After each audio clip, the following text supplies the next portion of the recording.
Criteria on damage stability. International Maritime Organization as well as Sector 211 define the basic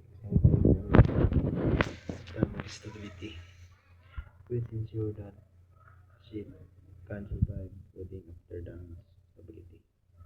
Rehabilitation check the ship ability to remain afloat stable and safe when one more compartments are flooded.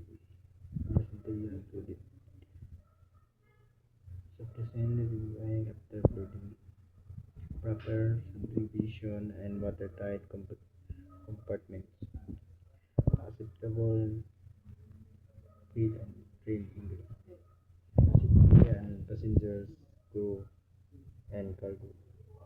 These standards help prevent vandalism and improving safety at